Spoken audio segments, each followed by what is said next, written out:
On this episode of The Darker Side of Boxing, we discuss the untimely and grisly demise of a true boxing hero, a warrior by every stretch of the imagination, a fighter that provided us some of the greatest in-ring performances that you've ever seen. But outside of the ring, like many fighters, he had his own troubles. He was involved in multiple incidents with the police, he had issues with alcohol problems, people even said he was drug dependent, and then he took a trip to Brazil, which would lead to the untimely demise of the legendary Arturo Thunder Gatti. And in this episode, we're here to sit down and discuss whether it was murder or whether it was suicide.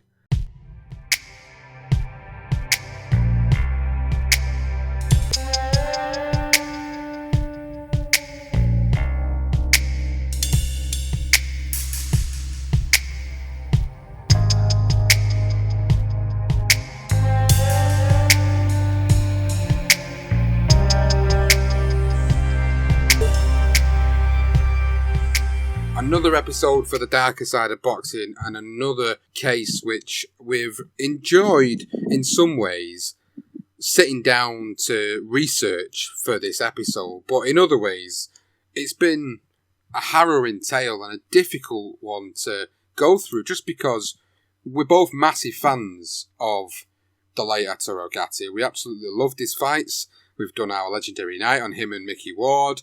And we've really enjoyed going back over his career, the positive aspects of his career. But this episode, Johnston, is obviously all about life outside of the ring for Arturo Gatti. And then ultimately, the grisly demise that happened, and also what happened as a result. Yeah, it really was interesting digging back into the archives of exactly what happened with Gatti outside the ring. We all know what happened inside it, in the build-up to certain fights, some epic battles that he was in. Yeah, it was a really tough one to investigate, really. I mean, there was enough source out there for us to watch and to read about, but it is just a fascinating story of what happened to Arturo Gatti in his last fight, if you like. It's just really intriguing, obviously, and it's been fascinating to look into and try and dig into this and get the information we need for this pod, and I believe that it's going to be a great listen for the people that are dying to find out those little in-between situations with Gatti, where it's not necessarily documented as much as when he was this true warrior, this true fighter. It's really fascinating stuff, and it is really tragic story. So the way we do these episodes is in a chronological time order. So we're going to look at his early days, incidents outside of the ring, notable things that have happened that have ultimately give this perception of Arturo Gatti outside of the ring. And then obviously we'll go into the meat of the episode, which is unfortunately his untimely demise, and investigate and talk about what actually happened and any conspiracy theories that were thrown out there, and also any reports that was thrown out there as well. So it's going to be a really compelling episode for people to listen to, especially fans of Arturo Gatti, of course. So starting at the very beginning, Arturo Gatti was born in Calabria in Italy, which is a coastal city that occupies the toe of the country's boost-shaped peninsula. And he was born on the 15th of April 1972. Now Gatti didn't live in this beautiful part of Italy for very long. When he was a toddler, his parents, Ida and Giovanni, decided to move Arturo and his older brother Joe to Montreal, the largest city in Canada's Quebec province.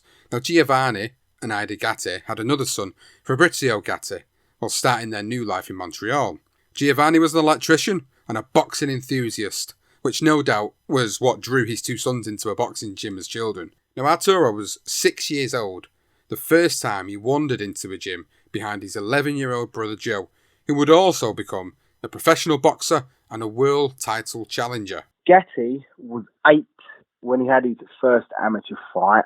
In those early years or early days, Arturo, he was mainly interested in playing around rather than actually taking boxing seriously, being a young lad of 8 years old. And Canada's 1976 Olympic boxing coach, who was Abraham Pervin, recalled in the documentary Arturo Gatti, the People's Champion, and he said He liked to come to the gym and work out, fool around with the boys, tease them. He used to chase them around the ring and they couldn't catch him. Gatti once reminisced, I just did it because it was a sport. I played soccer and hockey in Canada. It was fun, and knowing how to fight was great for me growing up because no bullies bugged me and I was a small guy. So a nice early start in terms of his boxing career, but obviously not taking it too serious at that young age. Now, Gatti attended a French school in Montreal and grew up speaking French, Italian and English. He was well liked by his fellow students and teachers, achieving high marks, but he had little interest in school. When Gatti was 15 years old, Giovanni Gatti died after a freak accident at work. The news was obviously hard for Arturo to take. After taking some time to grieve and assess his options, he did then decide to take his boxing seriously. Something his mum said would make his dad proud, Gatti said. After my father died, I took some time to think about what I'm going to do. That was when I decided that boxing would bring me money and I can make a career out of it. Gatti went on to win 6 Canadian Golden Glove titles and was a member of the Canadian national team and was training to represent Canada in the 1992 Summer Olympics in Barcelona.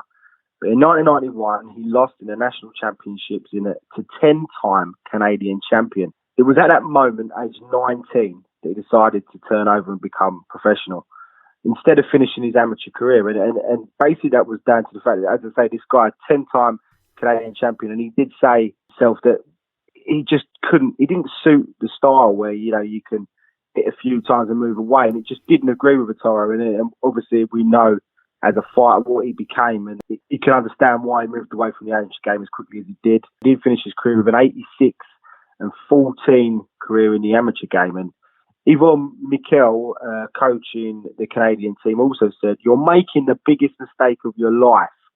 But I think I was wrong, and he did laugh after that because obviously Gatti went on to be a successful professional.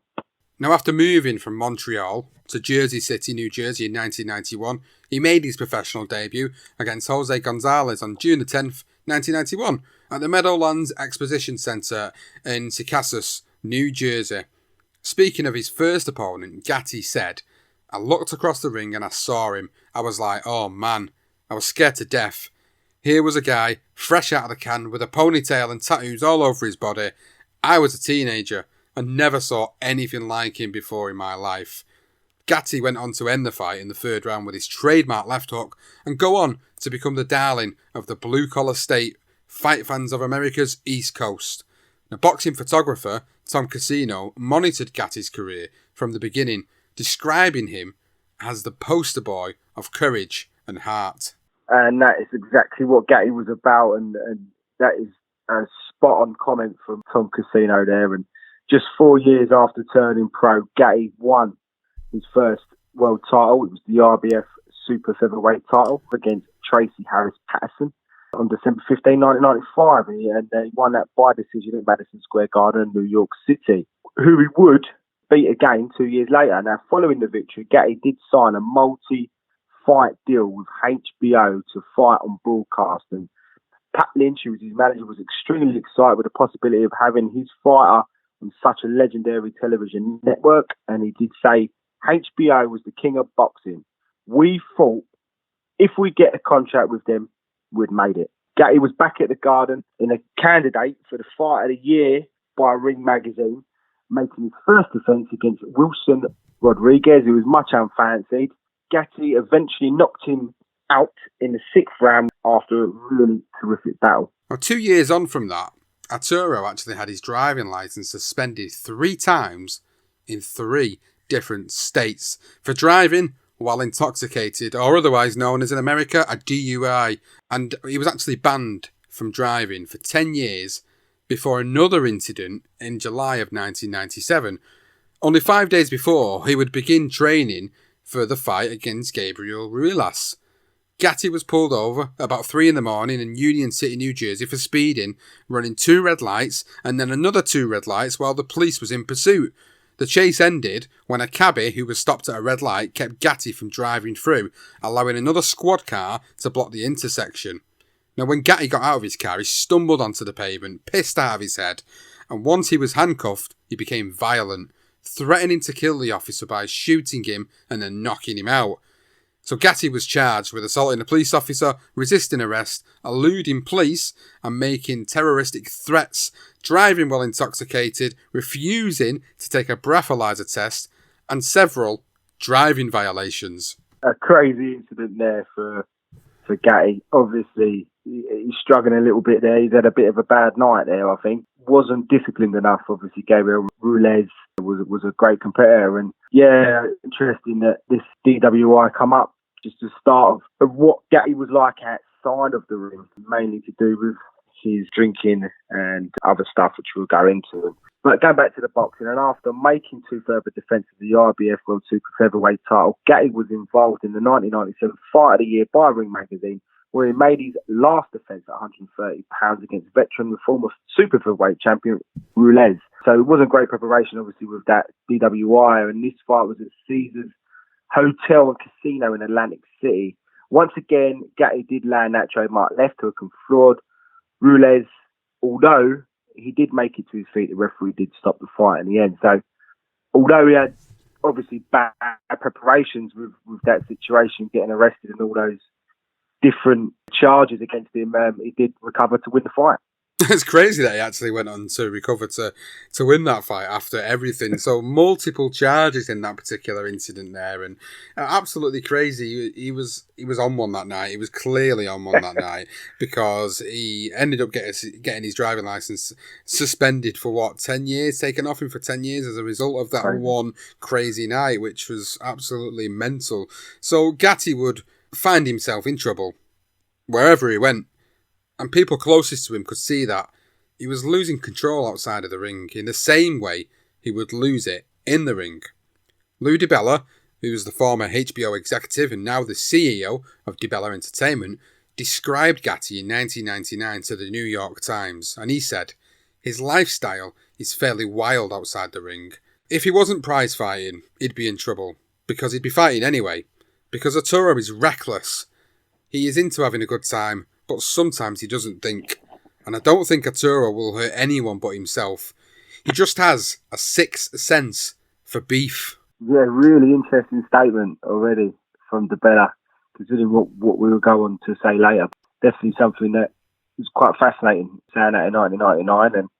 And with the fame and the endless pot of money, he was obviously partying hard, staggering out of Manhattan nightclubs. And on occasions, he would show up at long-time assistant trainer Mike Skoronsky's house in the early hours of the morning, banging on the door, looking to extend his night out. Now, Skoronsky told a newspaper of Gatti's partying exploits, and he said when he played golf, he'd be drunk by the 8th hole. Living life in the fast lane took its toll on Gatti, who in 1997 was forced to relinquish the IBF Super Featherweight title because he could no longer make that 130-pound weight, or the 9 stone 4 pound weight limit for the division. So he decided to move up to lightweight, albeit, I'm guessing, probably drinking too much there, Sean, I'd say. Yeah. Oh, this paints you a picture of it, of what Gatti was like outside of the ring. He, like DiBella said, really, he was as reckless outside of the ring at times as he was inside the ring, which made for great viewing for boxing fans, of course. Now, in 1998, live on HBO, Gatti was left devastated when the referee stopped his lightweight debut against Angel Manfredi at the Convention Hall in Atlantic City due to a bad cut. He found the bottom of a bottle and hard partying as the best way of easing the pain and depression. And by the time he was preparing to fight the undefeated Philadelphian Ivan Robinson that summer, he was headed for big trouble. Now, Skoronsky recalled at the time you'd get 3 or 4 weeks of training out of him before a fight. The rest of the time, he'd be out drinking. He was depressed, and he was just going through the motions. So 7 months after Gatti's first defeat, he was back in the ring. Once more, at the Convention Hall in Atlantic City, and once again on HBO for a 10-rounder against Robinson.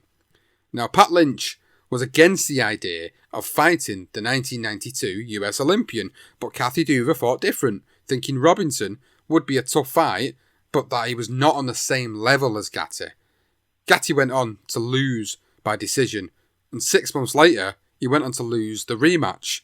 Speaking to the press in the days leading up to the second fight, Skoronsky said that Gatti was drinking wine out of a paper cup, and people thought it was soda. Wow. What the hell? There's a story. I never knew that. Obviously, taking the drink now into press conferences, something was not quite right. I mean, we've discussed this Robinson fight. So interesting to hear these stories. It's something we didn't mention. We did our Legendary Nights pod with Gatti-Ward and build up to that. So yeah, that's really interesting when we discovered that. And once again, I mean, the Angel Man Freely fight was the one that set him off, and this is it sort of took a chain reaction, and Gatti was arrested around this time for assaulting a man that suggested a threesome with a former girlfriend. And George Kimball actually wrote in the Irish Times, he said, Arturo's wrists were usually his best friend, but in this case they betrayed him. It turned out he had hit the would-be swinger so hard that the telltale marks on Gatti's knuckle perfectly matched the pattern on the staples of the guy's hair implants. So during the arrest, Gatti threatened the police officer once again, something you just mentioned earlier, Sean, and had to enter a recreation program to settle the case. And then in a more serious incident, Gatti was actually stabbed in the back in a fight over a girl in Miami, with the story making the papers. Now, he was left ashamed when it all came out in the press, and Scornsky said that Gatti told him, I would never do this stuff if my father was alive. Pat Lynch reiterated these troubled times, saying it was a tough time for us all. His life outside of the ring is just going down this one-way street to oblivion. And it's quite obvious at this period of time that he was really struggling with his demons outside of the ring, even though the fights inside of the ring were absolutely fantastic and being voted for and nominated for Fights of the Year. So it's crazy to hear the backstory to what was really going on outside of the ring. So not only did he punch a guy with a wig, he ends up getting stabbed in the back as well, literally. And after a fight in Miami, and again, it's over a girl, so he just partied way too hard. Now back in the ring, and after 3 routine victories at the welterweight division from 1999 to 2000, Gatti took on Oscar De La Hoya in March 2001 at the MGM Grand Las Vegas. De La Hoya was just too good and too strong for Gatti, who was annihilated over the course of 5 rounds before his corner threw in the towel. Now, Gatti decided he was not ready to end his career after this savage beating. Instead, he changed his manager from Hector Rocha to Buddy McGirt, looking for a new beginning, to be more of a boxer than a slugger. Ironically, Buddy McGirt was a former IBF junior welterweight champion who had knocked out Arturo's older brother Joe in 1995. Now, McGirt's value went beyond the ring. His disciplined training regime kept Gatti out of the clubs and out of trouble.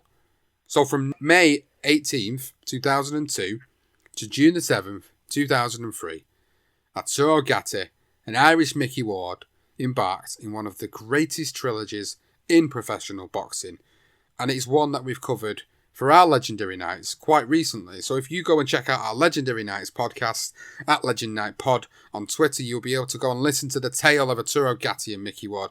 Absolutely fantastic trilogy of fights. And it was an absolutely brutal but romantic tale between these two guys that tried to kill each other inside the ring, only to become the greatest of friends after it all ended. I had 3 amazing fights with Arturo Gatti, and doing that became a very good friend. It showed that 2 guys, we can actually try to fight, win, and showed that we respected each other.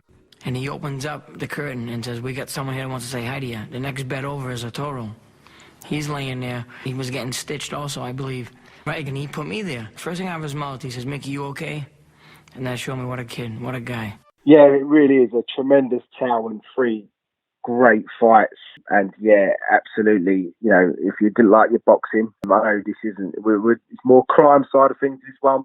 The story away from the ring, but please do go and check it out. It's a great pod. And yeah, and the interesting was that Buddy McGirt coming in. I think Buddy McGirt, with his training regimes, obviously helped Gatti, kept him out of trouble. It was on a downward spiral. And one thing we did say, in just to mention that podcast one last time, is the fact we said that Gatti was always a fighter that had this potential to be world class, but he never was. And I think now, just these early stages of this pod, I think we can understand why he didn't become world class, because of the troubles he was having outside the ring.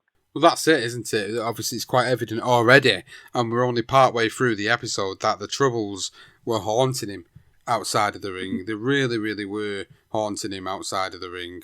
And he did go on to become the WBC light welterweight champion in 2004 and made 2 successful defences before losing to the former super featherweight and lightweight world champion Floyd Mayweather Jr. on the 25th of June 2005. And again, like he did against Oscar De La Hoya, he took a horrific beating and Gatti's corner threw in the towel after he was beaten around the ring, ending his title reign via a 6-round technical knockout. In the meantime, outside of the ring, Gatti met a new girlfriend by the name of Erika Rivera in the spring of 2005, and they actually had a daughter, Sophia, the next year. Their relationship, however, would not last very long, and Erika gave her reasons for leaving Gatti, and she said, "He was too paranoid and was always falsely accusing me of infidelity. He was punchy from being hit in the head, and we all felt bad for him because he was depressed and confused all the time. I left because we couldn't get along. It's hard to come to an agreement with someone who can't even agree with himself."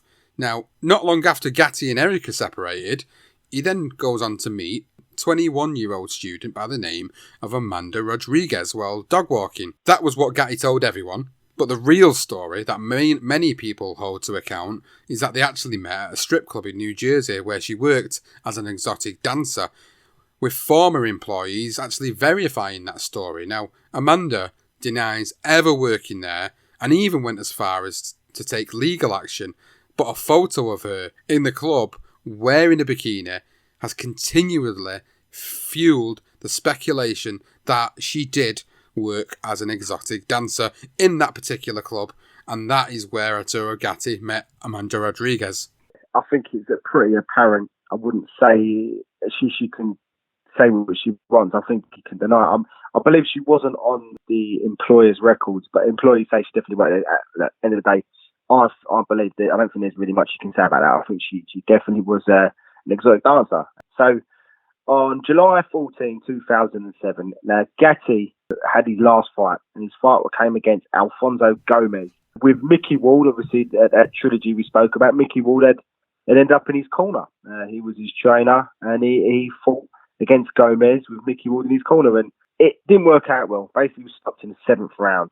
Now, after the fight, Gatti announced his retirement in the dressing room, reportedly quipping, "I'm coming back as a spectator only." So Gatti obviously decided it was time to finally hang up those gloves, and he retired with a professional record of 40-9 with 31 knockouts. He will always be remembered as one of the most exciting fighters of his era, and if not many eras. I mean, he was a great fighter. He could have stuck any era and he would have been brilliant to watch. And Lou DiBella called Gatti a human highlight film, and I think he's pretty right on that one. And one of Gatti's co-promoters, Dino Duva, described Gatti as a complete package with his good looks and exciting fighting style.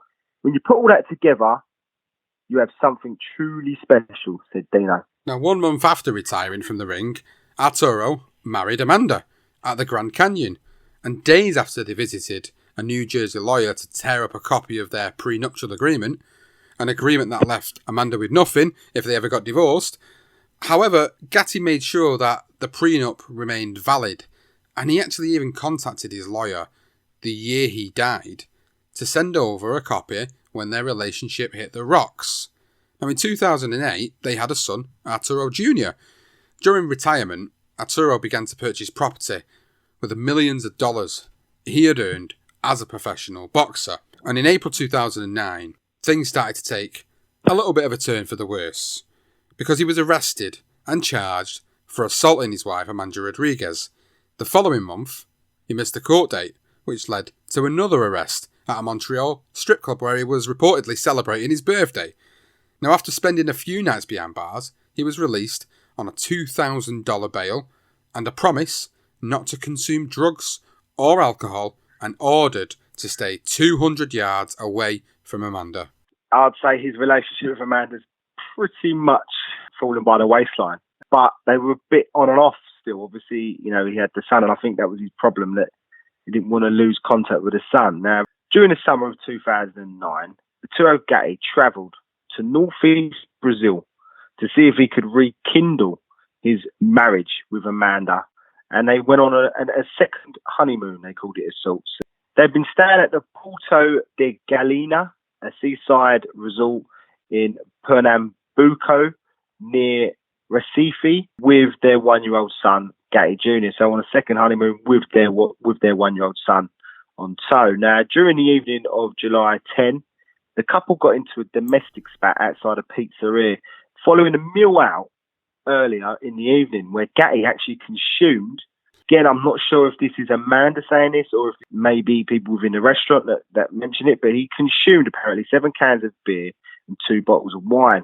Now, by Amanda's accounts, Gatti wanted her to join him for more drinks at the local bar, but she refused. This angered a very drunk Gatti, who then retaliated by pushing Amanda to the floor in front of a large crowd that had gathered in and around the area. Now, Amanda recalls that he wouldn't let me take my son, so she left him. So Gatti was now pissed out of his face with his 1-year-old son who was asleep in the buggy. So she decided to leave Junior with Gatti while he was still asleep in his stroller and went back to the hotel room. And the crowd obviously had witnessed the assault that he had pushed Amanda over, and they attacked Gatti in response. He was hit with fists, rocks, and apparently even a bicycle was thrown at him in his back. All this happened while his son was asleep in the buggy, which is just crazy. Now, he did fight back in a rage, apparently. There are witnesses that said that Gatti fought back and managed to push a few of them off. That was the evening of July 10 in 2009. Crazy. It's a very crazy evening, and obviously what would follow would be even more grisly. And we're going to go further in to how deep this really went. And these are all witness-based accounts and information that was provided in reports that were made to the police. So sometime later, Gatti returned to the hotel with Junior. While he was cradling his crying son and barring the remarks from the attack, he asked Amanda, "I guess it's over then, huh?" She responded, "It's over," before heading to bed. Just before sunrise, Amanda made her way down the stairs to get Junior a bottle, when she caught Gatti, in only his underwear, lying in a heap on the floor. Now, she didn't find this unusual because this was something that she said Gatti would do after drinking so much the night before.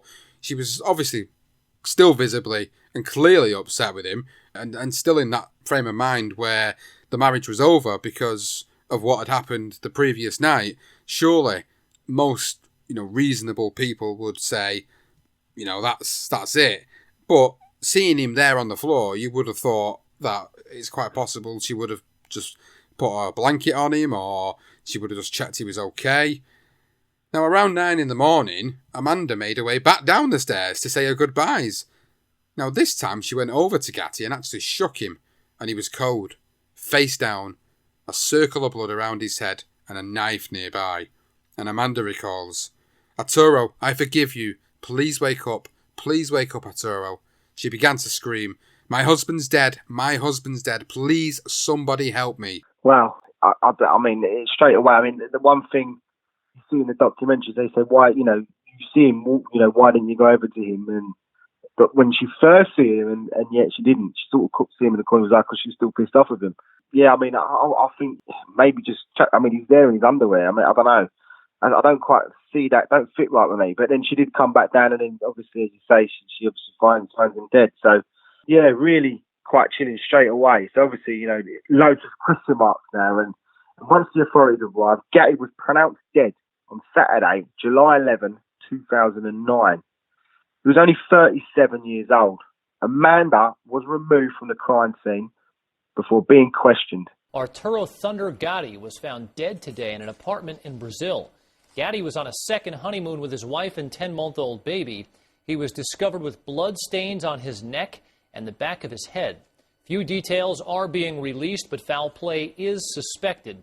On July 12, 2009, Amanda was arrested for the murder of her husband, being the only primary suspect. The Brazilian police assumed Amanda had strangled her drunken husband. This would have given her the strength to overpower him. That's what they felt. There were strangulation marks on his neck that had been caused by the blood blood-stained purse strap found at the scene. That is her purse strap, by the way. There was no sign of forced entry, and the electronic locks on the door confirmed that no one other than Amanda and Gatti had entered the property. And the lead investigator of the case, Moses Teixeira, told the press that it was technically impossible for a third person to have been in the flat, and he continued to say the investigation isn't finished, but we continue to think she did it alone. Crazy, isn't it, really, when you think back to what was happening around that period of time. So what I don't understand about the whole situation is, firstly, when she seen him in that inebriated state, why didn't she check on him? If she knew he was inebriated, if she knew he was on the floor face down, surely you would have gone and checked on him to make sure he'd not puked up and choked on his own puke. I mean, that'd be the first thing you'd go and do. So the fact that she then goes back up the stairs, go and tends to the son, comes back down and realises actually there's something seriously wrong here. And then the most compelling evidence about this whole scenario is the fact that the police are saying that nobody else could have got into that flat. There are electronic locks on the doors. How else would they have got into that flat? Now, we'll go into a bit more detail as we go along, but I think it starts to lead you to believe that she is the prime suspect for the murder, because that's how the Brazilian police saw it at the time. Now, on July the 11th, Main Event CEO Kathy Duva was standing in the kitchen when she received a phone call from Rick Reno of Boxing Scene, and he asked, "Did you hear the news?" And Duva recalled that she thought it was a hoax. She travelled to the Prudential Centre in Newark to a fight between Thomas Adamek and Bobby Gunn, while Gatti's manager and close friend Pat Lynch was in Italy. While at the fight, she broke the news to Gatti's friends as she saw them, and by her accounts, one of his friends said, "She finally killed him." Duva said, "This was their reaction, the people that were closest to him." Gatti's younger brother, Fabrizio, had said the same reaction when he heard the news. "The first thing that popped into my mind is she killed him." Wow, it's interesting. I mean, that was obviously going away from the situation in Brazil there and moving on to those that knew him. And it's just really, I think that's something we needed to make sure we point out to the listeners, is that the whole family and friends, just ironic that two different guys who didn't know each other had the same reaction, which is, again, it's actually quite interesting. It's very interesting. And so obviously Amanda was now in prison, so she pleaded her innocence while being held in prison pending the investigation. Now, she believed that either Gatti took his own life or that someone had entered the hotel room and murdered him while she slept. In Brazilian law, the police can accuse a person of a crime, but the prosecutor is formally responsible for filing a charge. Therefore, the police had 10 days to compile their evidence and share their facts with the prosecutor. Now, while in prison and awaiting a charge, Amanda wrote a letter to the press on July the 15th saying, "I am innocent, and I know that this will be proven in a few days. The people most important to my life who know us know the size of our love. What hurts me is knowing the suffering of my family and friends. What hurts me is to know that my husband will not be in my house waiting for my return." Now, Amanda's sister, Flavia, also got in on the act by using the press to prove her innocence. In an interview with a TV journalist at a Recife news station, she said, "Amanda told us she didn't kill Arturo, and we believe her. My sister, like us, is very religious, and she would be incapable of killing anyone."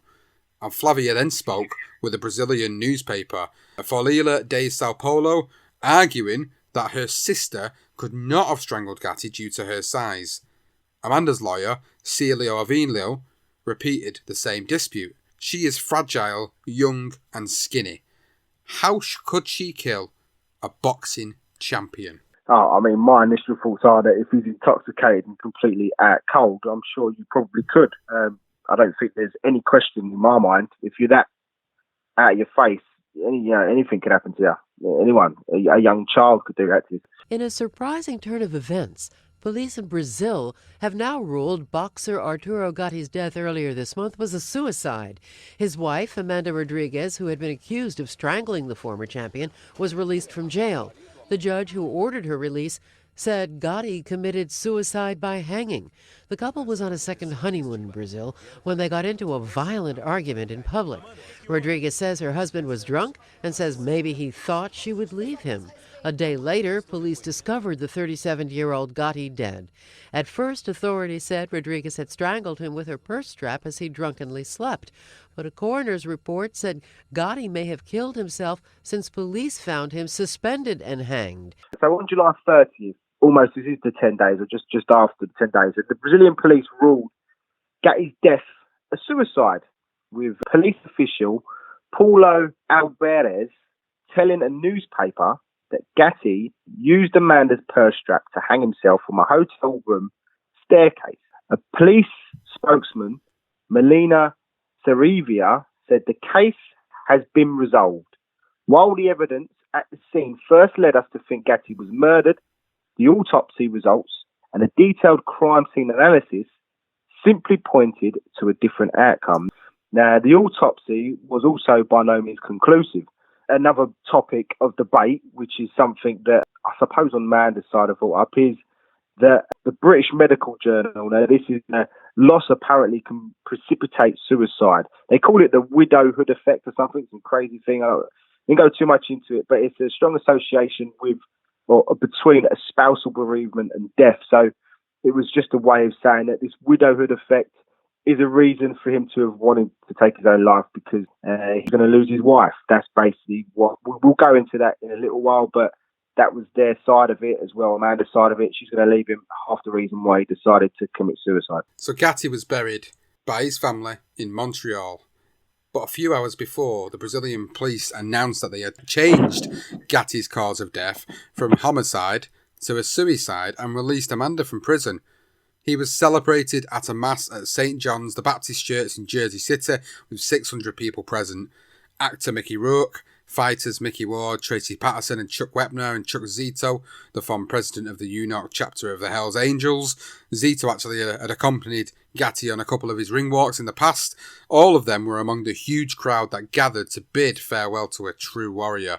A word that epitomised Gatti's career in the ring and was tattooed on his stomach. DiBella brought the attendees to his feet when he told them, God knows that Arturo Gatti never quit in his life. Arturo Gatti did not quit in Brazil. Interesting. So Amanda Gatti shared her own explanation after walking out of prison, smiling and waving and looking nothing like the bereaved wife. Again, I allude to the 48-hour documentary. You can see it. It didn't sit right with me. It didn't quite look like she was sad in any way. It was just a strange... you don't know some people, that sometimes they react differently. And this is what she said. I believe that when we got home, he saw he hurt me. He thought I would leave him. That would tell him to just let me go, that I would separate from him. He did that in a moment of weakness. He was drunk. Maybe he didn't know what he was doing. Maybe he thought I would leave him the next day. Now, it's hard to believe that a failed marriage, this is in my opinion now, would give Gatti enough reason to hang himself, leaving his two children fatherless, especially considering that their relationship was only a few years old. And also just the fact that just in that statement that she made, and you can see it on YouTube, just the amount of times she threw herself out there, I believe and I this and I that. She's a very self-centered person, and that was just the opinion that I had on her, reading between the lines. It's something I just didn't sit right with me with Amanda. It felt very strange that someone who had lost the love of their life, someone who was the father of their child, regardless of whether there was an incident that occurred between them, regardless of what had happened between them, I'd still believe that again, this is just my own personal thoughts on the situation. I do believe there's something more than just a suicide here that's gone on. I do believe there's something more than that. But obviously, we're going to go further into what other people felt about this at the time. And anyone that knew Gatti, friends and family, would not and still cannot accept that Gatti would kill himself. His manager, longtime friend Pat Lynch, said he loved his children, travelling, enjoying his retirement. He was happy, upbeat and enjoyed life. He had too much to lose. He also later said, no way in a million years would Arturo Gatti commit suicide. Goronski was adamant that Gatti did not take his own life. And he said absolutely 100% couldn't ever see him commit suicide. He loved life. If he was going to kill himself, he would have called me and said goodbye to me. And his brother, Fabrizio, has no doubts that his brother didn't commit suicide. And he said, I believe my brother got murdered. And you know what? Nobody's going to change my mind. My brother wasn't a coward like that, like other people are. When somebody commits suicide, you know what? They're cowards. They cannot face their problems. My brother, like the type of person he was, faced any problems. Now that is really interesting that every single person that knew Arturo Gatti so close had that to say. And his brother even went to the extreme of suggesting that he was murdered and that people that commit suicide are cowards, which is a bit of a harsh statement. Of course, I'm not going to condone that particular statement myself, but he was obviously so strong about how he felt what had happened with Arturo Gatti that every single one of them felt like he didn't commit suicide. Every single one said that he loved life too much to want to take his own life. Yeah, but there were many others as well. Originally, his brother Joe, he said the same. He said he just couldn't see it. Kathy Duva, she didn't necessarily say that. She said she didn't know 100%. Like, you never know, but she knew Gatti well enough to know that, you know, with his two kids, there was no way he was going to kill himself over a woman. And we had a couple of instances where he's fighting people over women. Again, that's more of a passion thing. I wouldn't say that, you know, it just doesn't seem right. And I mean, we'll go into it and we can make our own minds at the end of this, but with pretty much all of Gatti's family and friends unable to accept the case to be closed, now they decided to make the first step of requesting a second autopsy, with the original stating that Gatti may have committed suicide. It was never conclusive, as we said earlier, which was failing to rule out that he may not have been murdered. Now, Canada's Minister of Foreign Affairs, Lawrence Cannon, formally asked the Brazilian authorities for further information about the case. After supporting the family's request, the second autopsy was performed by coroners from Quebec. Michael Baden, the former chief pathologist of the New York State Police and host of the television show Autopsy, also participated in the family's request. Now, on August 1st, 2009, Dr. Baden issued a statement that concluded this. There were some surprises. The first surprise was that it was a partial autopsy and not a full autopsy on the first autopsy. Partial autopsies are unusual in suspected homicides and cannot definitely determine the cause of death. The second was that there were some important findings. There were definite injuries that had not been seen by Brazilian authorities. But one needs all the information, including the toxicology report, which is not available yet, to be able to come to the conclusion as to whether it's a homicide or a suicide. The full results of the second autopsy were released by Quebec coroner Jean Brochu. Much of the debate surrounding the circumstances of the death revolved around the question of whether a third party was involved in Gatti's death. The conclusion of that Montreal pathologist to the effect that there is no clear evidence of foul play in Mr. Gatti's death. It means I cannot dismiss the formal conclusions reached by the authorities of the country where it occurred. The methods used by the Brazilian investigators in examining the scene of Arturo Gatti's death can raise doubts, and so that the circumstances of death cannot be determined with certainty. Now, pathologist Martin Laberte found carisoprodol in Gatti's system, which is a muscle relaxant that is sedating and habit-forming, and with withdrawal symptoms including anxiety, confusion and psychosis. Now, Laberte said that the presence raised questions about Gatti's mental state when he died. So, from the second autopsy, again, there's still no clear evidence around how he passed away and whether there was a third party involved or not. There's nobody can conclusively say that this was definitely a suicide and that it wasn't a murder. There's no conclusive evidence there from that. No, there isn't. So you've got the police the Brazilian police have been, they obviously felt that there was nothing conclusive to keep Amanda and arrest her for murder. And 2 autopsies now, nothing proves anything. And now, although the first and the second autopsy did not prove anything conclusive as to what happened to Gatti in his final moments of his life, Brochu did put the theory that Gatti hanged himself to the test. Now, using a strap from Amanda's purse, Brazilian authorities hung a 35-kilogram weight from the strap. It snapped in 5 seconds. Now, Gatti weighed 70 kilos. So how the hell did he manage to hang himself? If an autopsy could not prove there was enough substantial evidence to confirm exactly how Gatti died, the law of physics proved that he could not have hung himself with Amanda's purse strap. Now, Pat Lynch's rationale was he was obviously drugged, then hung. Wow. So the test of weight against the purse strap was quite an interesting one, really. The fact that obviously Gatti was around 70 kilos and it snapped within 5 seconds of a 35-kilogram weight going up on it. So that is very interesting information straight away when you hear that, is to think, well, hang on a minute, how could Arturo Gatti hung himself? He wouldn't have been able to fully commit suicide because it would have snapped on him and he would have landed on a heap on the floor. So then that leads you to believe that there's something else here at play. Now, it was Pat Lynch that put the wheels in motion for another investigation into the mysterious death of Gatti by turning to Paul Celino, who worked in the Department of Child and Family Services for the state of Illinois as a lead homicide and mass molestation advisor. He was a private investigator who'd worked on the Amanda Knox case and his partner, Joe Mora.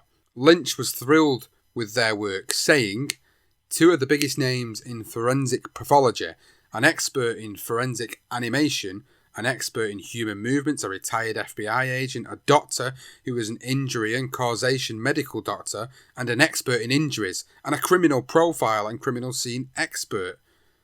They used police photos to physically and digitally reconstruct the crime scene to determine whether or not Arturo Gatti could have hung himself.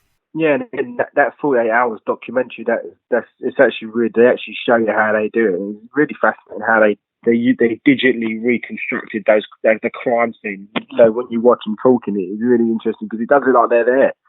So after a detailed investigation, the team of experts staged a press conference, I think it was in a boxing gym, to explain their results. Ladies and gentlemen, said Carolino, I would come back from the grave to prove this case as a homicide. Arturo Gatti was murdered. He didn't commit suicide.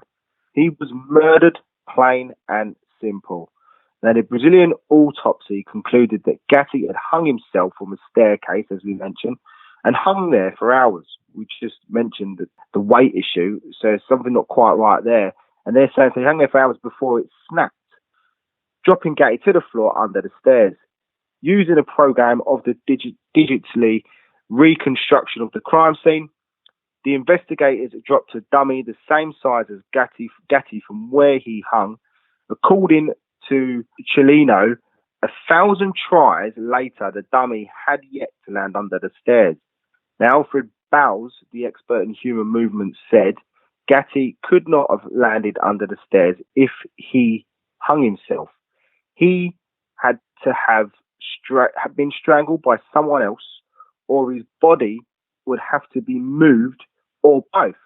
The problem with this demonstration was that fibres found on the railings matched fibres from the strap and not the banister where Corleone's investigation hung the dummy. Now, this would make a significant difference because of the angle of the strap was positioned in a way that the dimensions don't necessarily align. So if he was from the banister, he would fall slightly different if it was from the railings. Again, I mean, we're talking about whether he's fallen on the stairs after he hung himself. Again, I think the straight up question is I think it's pretty clear that he couldn't have hung himself because he wouldn't have taken his weight. So it's not that conclusive, but again, it is just, it's theory, isn't it? I mean, it is, again, I just don't believe it's possible that he could have hung himself with a purse strap. It just doesn't make sense.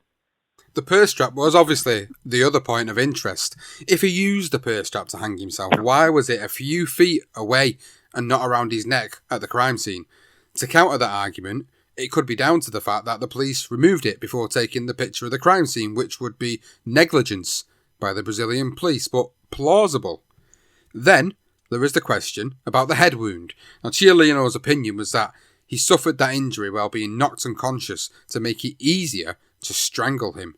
There was no blood on the floor, no blood on his back, no blood on the stool he supposedly used to hang himself. The only blood found was pooled around his head and on 2 towels that the police never analysed.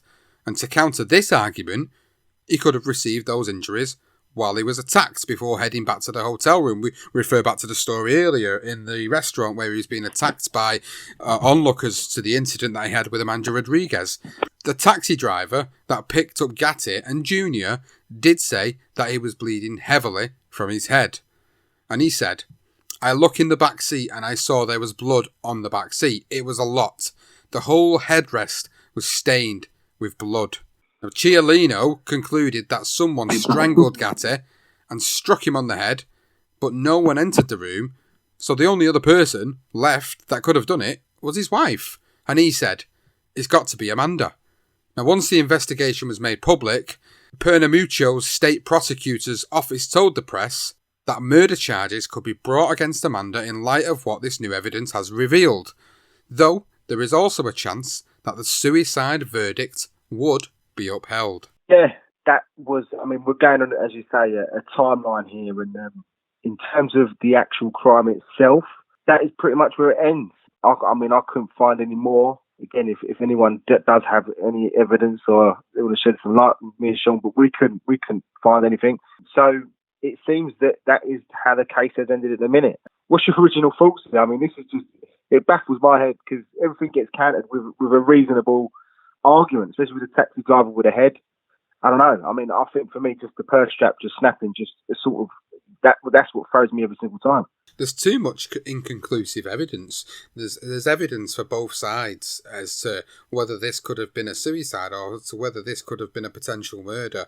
And at the end of, obviously, the episode, we'll certainly give our final thoughts as to what we actually think happened and how it actually went down. And again, these are only our personal thoughts. These are not based on any new information that we've been able to source. We've only been able to source as much information that is possibly out there.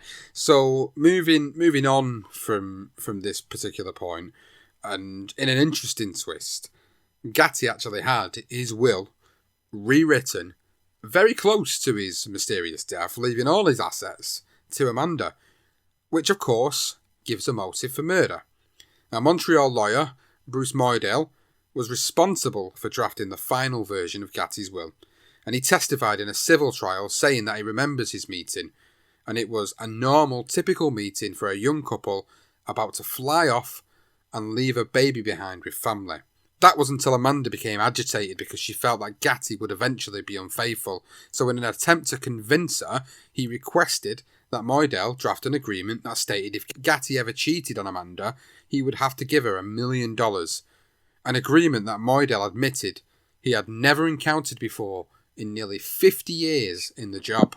Again, this is where you turn the other way, and family and friends bear witness that Gatti changed his will just to keep Amanda sweet and appease the threat of Amanda leaving him and taking his son with her. Now, following Gatti's death, his family tried to annul the final version of his will in a Quebec's superior court, where a close friend, Antonio Rizzo, testified in the civil court in 2011. And Rizzo said that the couple had a troubled relationship and that Gatti was worried about losing his son. He remembers Gatti telling him, "She wants me to sign a Brazilian passport for him, but if she takes my son, I'll never see him again."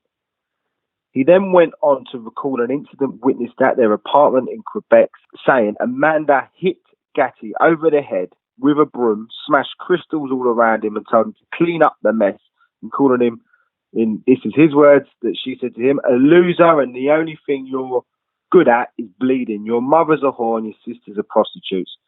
Gatti's childhood friend also testified and backed up Rizzo's accounts of Amanda's temper, saying that she had a foul mouth and was bad-tempered.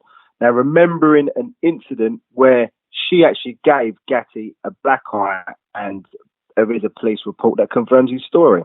Wow. So this is where it gets even more interesting now. So, first of all, as we go through the course of this tale, you're finding out that Arturo seems to be the one that's instigating a lot of the violence in the relationship. But it's at this point now that you find out, actually, Amanda also had a few skeletons in her closet as well. She was also a bit of a fiery-tempered bugger as well, because she'd had a couple of incidents that we've just read out there where she'd not only hit him over the head with a broom, she's smashing the place up, she's calling him all sorts of names, she's provoking him basically, and she'd even give him a black eye at one point. So this is becoming even more interesting at this point, giving him even more thought-provoking reasons as to why Amanda could have committed murder in this instance. So during the civil rights case, concerns over Gatti's mental health issues began to emerge, with his former girlfriend, Erica, who we spoke about earlier, stating that he attempted suicide by overdosing on cocaine, alcohol, and prescription drugs. His brother Joe also told Irene Moraite in an interview on 48 Hours, "I just hate to say it, but it came to this. The people need to know the truth. He was on drugs, he was on painkillers, and he was an alcoholic. I believe it, I believe it. That night in Brazil, he found himself in a dark place." Very interesting, man. And the fact that his wife, Erica, I mean, this was in a civil rights court, and Amanda's lawyer did press her, and she did, there was a statement to say that she did say it. She did come out and counter-state this, but obviously it wasn't in court. It was in an interview with another boxing news. She said that she said things in that original statement that they pulled up in this civil court. And she said it so she could keep her daughter. She felt that Gatti was going to take her daughter, so she didn't make stuff up. She said he was addicted to prescription drugs. She said that was his major problem because of the pain. He was always in pain. And, we did mention that as well, Vera, because she was saying he was having those sort of spells where he was forgetting things and stuff, which is interesting. And because the fact is, we then move on to the fact that there were also concerned that Gatti was suffering from chronic traumatic emplasthemopathy. I know it's CTE.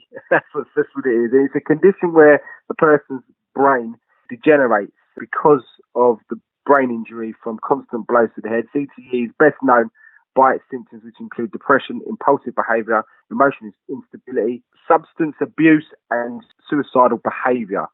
CTE is a thing that obviously in the NFL, if no one knows about it, there was a study done on it, and apparently several of the NFL players have had this issue where they do have these impulsive behaviours and depression, etc., which has actually drove some of them to go and commit suicide. So again, we're not saying that the CTE is the reason. It could be a part of it. I don't think it was a reason why if we did commit suicide. Again, these are just counter arguments all the time, but every time you think maybe it's going one way, you get pulled back the other. By December 2011, the Quebec Superior Court Justice Claudine Roy sided against Ida and Fabricio Gatti in the civil rights trial that they brought against Amanda Rodrigues, awarding Gatti's estimated $3.4 million fortune to his widow. Amanda said she only cleared $2 million by the time the probate process was over. Now this pretty much is where the case concludes at this point. Now, there's a strong possibility that this case will be reopened at some point in the future, but at this time, it's down to us, really, to work out, in our humble opinions, based on the information that we've been able to source, the factual-based information, that is, was he murdered, or did he commit suicide? I'm sure at some point there'll be more evidence that will come, and hopefully the mystery will be fully resolved one day, but at this moment in time, the question remains, did he commit suicide or was he murdered? It's really hard because, it happened in a foreign country.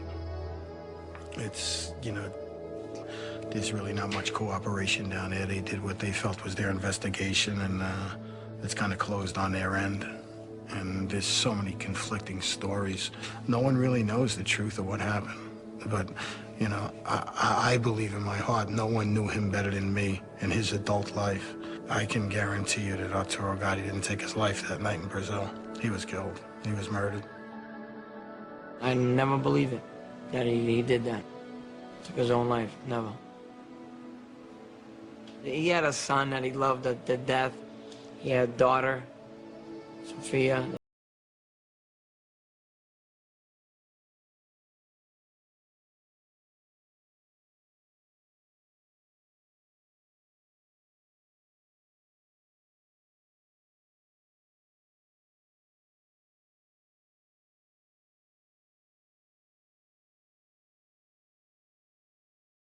Arturo Gatti, that's somebody else. Because you will always remember him and Mickey Ward standing there in the middle of the ring, hugging each other, and then pow! And that's the way I want to remember him. Oh, it's so tricky. And there are so many elements to this whole story with Arturo Gatti. And there were other stories. We could have gone on all night with it, where friends said that he went to the strip club. We know there was a certain gentleman in the strip club that I think he was the manager, and he came in asking for a gun. And he told him, no, you need to go and get some help. What's wrong with you? And he said that if I'd given a gun that night, he would have killed himself. And then you had Joe, his other brother, that said he believes now that he did commit suicide. And he said that when he sees Amanda, he still has ties with Amanda. And he actually sees Gatti Jr. as well. He wants to keep in contact with him. And they've got a good relationship. And he doesn't believe that she did it. So I really don't know. I think she's a very self-centered, money-grabbing piece of shit. That's my honest opinion of her. I think when you hear her being interviewed as such, I think it's pretty clear. I mean, that's just, again, it's my opinion here. I'm stuck with it. I really am. I think with the fact that the strap broke for me, I think that always just doesn't sit right with me. Unless the strap broke and he hit his head, that could have, with the drink and he was unconscious, like you say, something, I don't know, something like that could have, but then it wasn't head trauma. They can't even give you an exact reason of his death. Was it hanging? He had marks on his neck and a bang on his head, which was apparently by a blunt object. So I don't know. It's just really confusing. I can see why the case is still open. I think if he was murdered, I think it was Amanda. If he wasn't, then it was, I don't know, maybe accidental suicide because he was out of his face. I really don't know, Sean. I mean, it's a really troubling one. It really is. The conspiracy theory that I've heard about, and it's been well publicised in the past few years, is that the incident we referred to earlier where Gatti was arguing with her in the restaurant and they had a bit of a altercation in the restaurant, which resulted in obviously the innocent bystanders getting involved and attacking Gatti. The conspiracy theory that's doing the rounds is that as a result of this particular incident, Amanda actually had brothers who were very well connected in Brazil, and these brothers either killed Gatti, committed the murder, and staged it to look like he'd committed suicide, or they hired somebody to commit the murder on the orders of Amanda. And again, these are wild conspiracy theories. These are not accusations that we're making. These are conspiracy theories that are doing the rounds and still do the rounds today. But there's so many plausible reasons as to why Amanda will have wanted him out of the picture.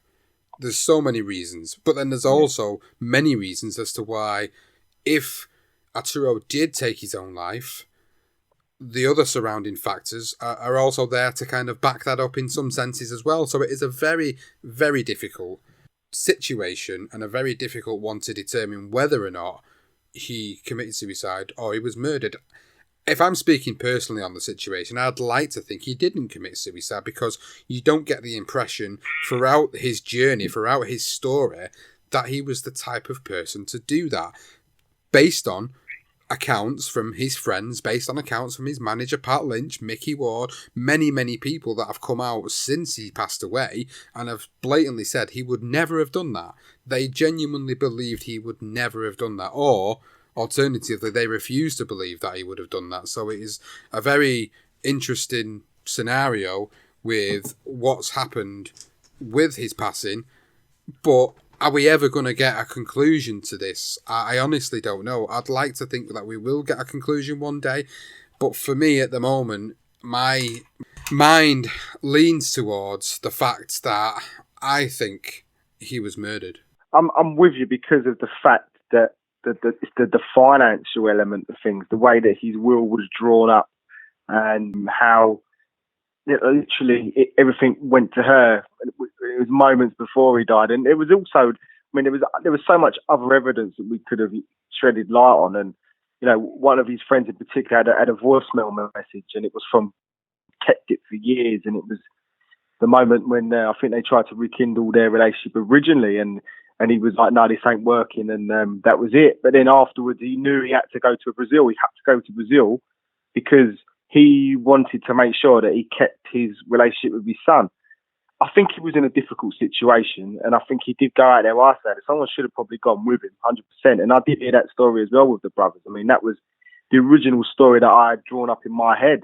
It's not until we started doing the investigation that I started to realise that maybe that isn't the case. I don't know. I mean, it's definitely plausible. Again, I mean, we know the certain areas of Brazil are well known to be very mob-handed, if you like, and there are plenty of people that would have murdered Gatti for pittance. And the fact that the door was locked on the inside, she could have locked the door. She could have been involved. I think if he was murdered, I'm not quite sure if she did it, but I think if she was murdered, as you say, someone must have been in that room. And I think the police did a bad job in that crime scene.